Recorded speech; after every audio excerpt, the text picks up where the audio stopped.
Good morning, happy Friday. Today we're reading chapter 7, Ghost Story.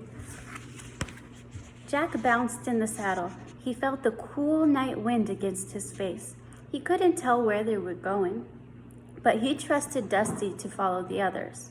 Finally, Dusty caught up with the herd as they began to slow down. Jack snapped his reins. Dusty came up beside Slim and Annie. "Howdy," said Slim. "Howdy," said Jack. "Howdy," said Annie. "Are you okay?" Jack pushed his glasses into place. "Yep," he said. "You?" "Yep," she said. "That's some good writing, Shorty," said Slim. "Thanks," Jack said, smiling. He even liked being called Shorty now. "Where are we headed, boss?" Jack asked Slim. "Blue Canyon," said Slim.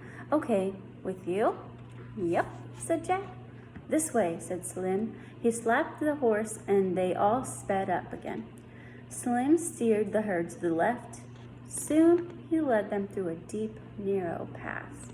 Finally, they came to a boxy open space, surrounded by walls of rock and lit by moonlight. "We'll corral the Mustangs here in the Blue Canyon," said Slim. He got off his horse. He helped Jack down. Annie slipped off Sunset.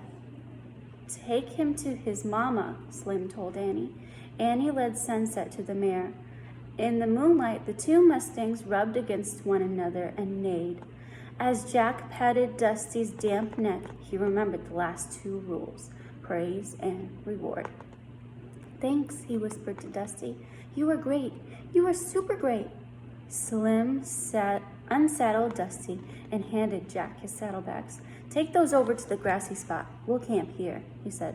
As Jack carried the saddlebags, his boots still felt stiff and tight.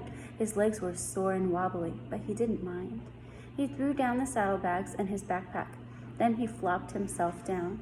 He was very tired. Annie joined him. They seemed so happy to be free and together again, she said, gazing at the moonlit Mustangs. "Yep," said Jack. He laid back using his backpack as a pillow. He looked up at the stars. "If we just had the answer to the riddle, everything would be perfect," he said. "Yep," said Annie. "Hey, Slim," he called. "I have a question for you." "Shoot," said Slim. "Do you know the answer to the riddle?" Jack asked. "Out of the blue, my lonely voice calls out to you. Who am I? Am I?" Slim was silent for a moment, then said, "Sorry, Shorty, I don't know that one." Jack's heart sank. "That's okay," he said. "We don't either." "I have a question too," said Annie. "Why does the piano in the hotel play by itself?" "I do know the answer to that one," said Slim. So here they are, camping outside.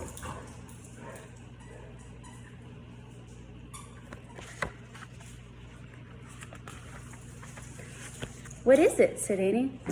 "It's Lonesome Luke," said Slim. "He's a ghost of a cowboy who wanders the prairie." Jack sat up straight. I saw him, he said. "I just remembered. He scared the rustlers. If he hadn't come, I never would have gotten away." "Oh yeah?" Slim chuckled.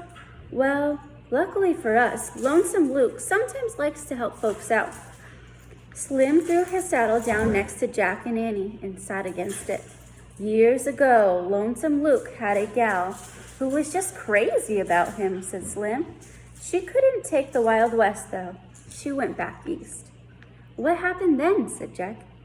"Luke went crazy. Every night he'd show up at the hotel and play the piano. He played Red River Valley over and over. Then one night he just vanished onto the prairie and was never seen alive again.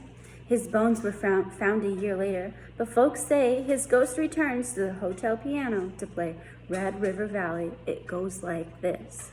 Slim took out a harmonica. He began to play a song. It was the same sad song Jack and Annie heard in the hotel. Jack laid back down and listened to the lonesome tune. A coyote howled in the distance. The horses stirred in the dark. "I better take some notes," thought Jack. But he didn't write a word down before he fell asleep. He didn't even take his boots off.